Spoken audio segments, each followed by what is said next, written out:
And then the last 8 years, man, 3 Super Bowls.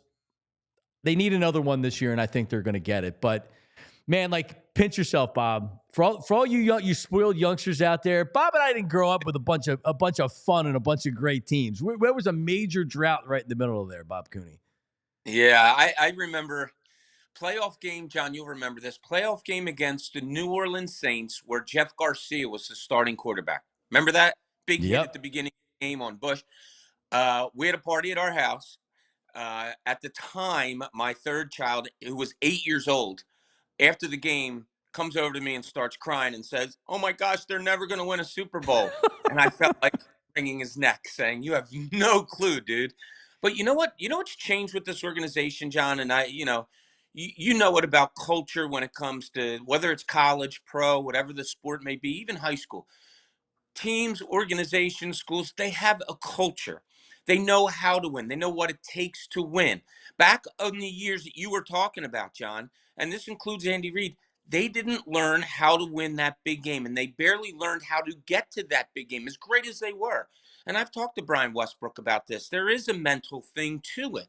Well, now this organization knows what it takes to get to a Super Bowl. They know how to get to a Super Bowl, and they know how to win a Super Bowl. I mean, there's still guys left over from the 17-18. There's guys left over that know the pain of losing to Kansas City in the Super Bowl, but they know how to get there. This organization is just, they're there. They're getting up there with any other great organization that you want to talk about in all the sports, whether it be like the San Antonio Spurs back in the day. And no, they don't have those championships yet, but they are growing that culture of they know what it takes to get there. And hopefully after, 2 weeks from now, if we're talking, they know how to win championships also. You know what you're seeing? You're seeing Giants fans, for the most part, and Dallas fans almost rooting for the Eagles to spite their own team. What Jerry Jones has done down in Dallas, they have a radio host down there that's calling it almost like a radio bit, what Jerry Jones is doing with the Cowboys right now, which is so accurate. This is how an organization is supposed to be run. That's what fan bases of the other teams are saying. Like, oh man, I hate their fans. God, that's a great organization. That's the Eagles, Bob Cooney. It really is. Do we take things for granted a little bit? Sure. I mean, you and I have been in the business for a long time, whether it's fans, radio hosts, writers. Sometimes do we take things for granted here in Philadelphia? I think you make a great point, John. And maybe because Dallas is on, the downslide so bad, and the fact that you got Saquon Barkley from the Giants, maybe it makes fans really appreciate this organization even more to see how badly run 2 out of the 4 organizations in the conference are. And it was just yesterday was just incredible, John. And it was funny. Washington goes down and scores, takes like 7 minutes off the clock. I turned to my buddies and I'm like, "What do you think?" They're like, it's good, it's cool. And we're not like the positive, oh, rah, rah, rah. We're realists. But we were like, yeah, this is cool. And then one play and Barkley goes 60 yards. Bob, we talked about like Jalen Hurts, nationally Jalen Hurts, locally Jalen Hurts. He comes out yesterday and he has the game that we've seen Jalen Hurts have in big games. You brought up Donovan earlier, and it's funny, and it's probably not fair, but when I think of Donovan in playoffs, I don't think about great moments. I think about bad moments, right? And with Jalen, you do the opposite. And it sucks because now they're not going to be able to say Jalen's not good enough to win a Super Bowl for 2 weeks, which is what we've been doing for I don't know how many weeks now. But he was excellent yesterday. Jalen was great yesterday. And this team, I don't know how they lose. I mean, this is a complete, very good team, probably the best team I've seen in all my years. Yeah. You know what's amazing, John? You bring up that the lead gets down to 11, and yeah, are you worried? Like Nick Sirianni going for the field goal, I wasn't a fan of. I would have rather pinned back instead of missing a 54-yarder. But whatever, we're always going to question some things, which I've done with you over the last few weeks.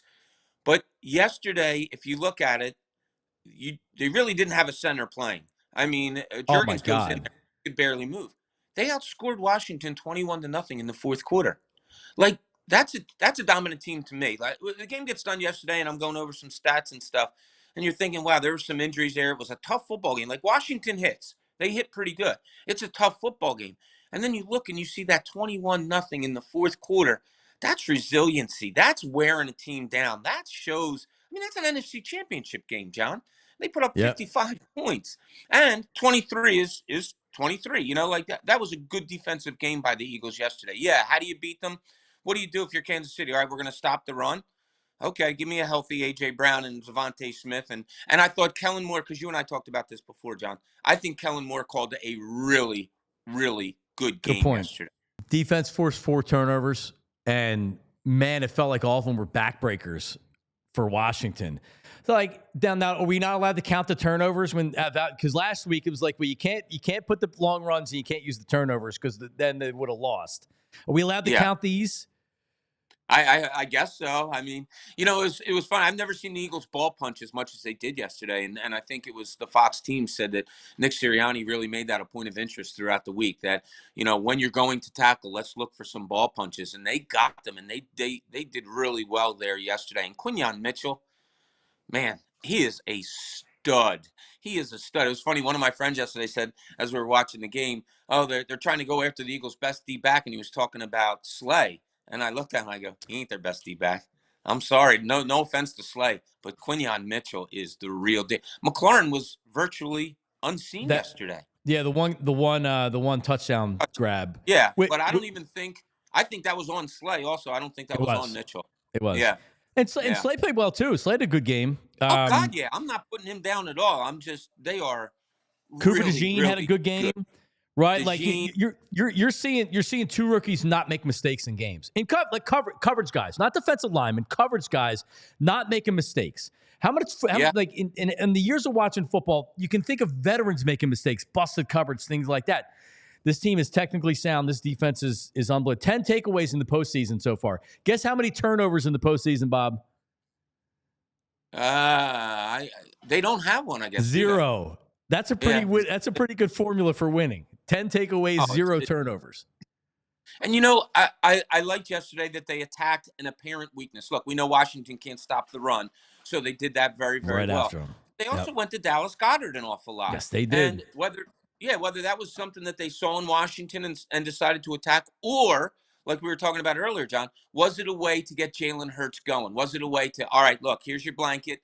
Here's your, pacifier. Throw the ball, quick, easy plays to Dallas Goedert and get him going in that way. Whatever it was, like I said, I got to give kudos to Kellen Moore yesterday because I thought he called an excellent game. Man, and Dallas Goedert gets underrated because he just doesn't get the touches. He doesn't get the targets during the regular season. You see a game like this, he's a beast. He's an absolute beast.